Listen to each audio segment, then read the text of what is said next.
Hello guys, welcome back to my channel. Welcome back everyone, and welcome back to me. It's been a couple of months since my last book review because, my last semester was a little bit rough and I got back on the reading game, the reading train. And to say I finished a book that I would not usually read is kind of an understatement. So today I want to review A Woman of No Importance by Sonia Purcell. And if you are new to my channel, this might just seem like a normal book or whatever, but I mostly review fantasy novels. This is a biography about Virginia Hall during World War II, and I do not read biographies. I have nothing against them, but I feel like I needed to know a little bit about a person before I read and devote a couple of days to finish a... So actually, my great uncle gave me this book. He raved to me about how amazing it was, and after I told him what I want to do with my life, he's like, this book is perfect for you. A little bit about me, I kind of want to be a diplomat or something with foreign affairs, US government, stuff like that. So if you're interested in anything like that, A Woman of No Importance is going to be a super great choice for you. Also, if you like biographies, this is great. If you didn't feel like a biography, this felt like I was reading like fantasy almost, because all of the stuff that Virginia Hall did was so amazing, and it seems not even real that I can even comprehend it. So if you like World War II stories, or a crazy, amazing feminist spy story, or just true stories, history, this would be the book for you.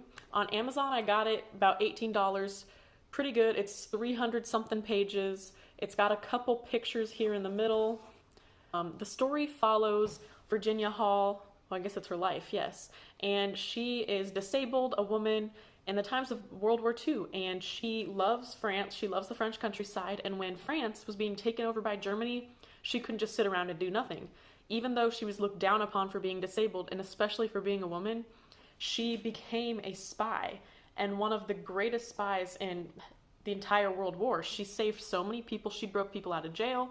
She did so much, and I don't want to spoil too much for you, but she was truly an amazing woman, and she paved the path for all of us strong feminists out there to get further in life and do more than just secretary work, do actual field work, and actually save people and turn the tides of the war. I found this book extremely compelling because I've studied French for a couple of years, so I knew a little bit about these places, a couple of the words thrown in there, and it was just really interesting because I've never been into World War I, World War II stories, but my uncle just really raved about this book and about to be so much like her. So it really broadened my horizons, and I was not unhappy at any point with choosing this book that was kind of outside of my comfort zone. If you don't read usually biographies or World War books or even spy books and stuff like that, this is worth your time still. I didn't think I liked these things. I really like these things. I learned so much that I didn't know before. And since I'm a political science major, I think some of this was pretty important for me to know and to just understand the scope of World War II beyond even the genocide of the Jews, because I've read books about that before. Some parts of the torture were hard to get through, so if you're a little squeamish, there is some things where I was like, oh wow, don't want to eat and read this at the same time. Times where I laughed and I really enjoyed it, because some of the tactics that a woman can use to befriend people, to outsmart people, she befriended some women of the night, and they purposely spread syphilis and gonorrhea to the German soldiers, and that was my favorite time. That was my favorite part of the book, using all these things to their advantage. So if you like some of these and seeing the very insides of the war from a woman's perspective, I think this is a great read. Definitely recommend 10 out of 10. To wrap it up, I would truly recommend this book, even if it pushes you a little bit outside of your comfort zone. It's fairly cheap, and if you are a fellow feminist or you love World War II stories or spy stories, even biographies, I would highly, highly recommend this book. It was recommended to me, and I truly agree with everything that was said.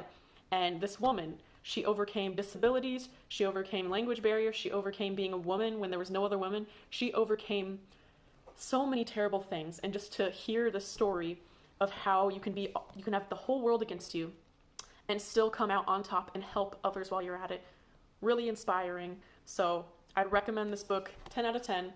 And also, for those of you that stuck around to the end, I'm reading a bunch of other books right now. I will make some videos about them. I have more free time now. I'm less stressed, so I'll be coming out with a bunch more fantasy books that I'm reading. Literally right at the second, I am reading Throne of Glass by Sarah J. Maas, so I'm gonna do this whole series. It's taken me 2 days to get almost done with the whole book, so I'm gonna be reviewing that later. So stay tuned for that. If you'd like to like down below, comment, and subscribe, help me out a little bit, and find some books that you'd like to read for yourself, go ahead, or else see ya.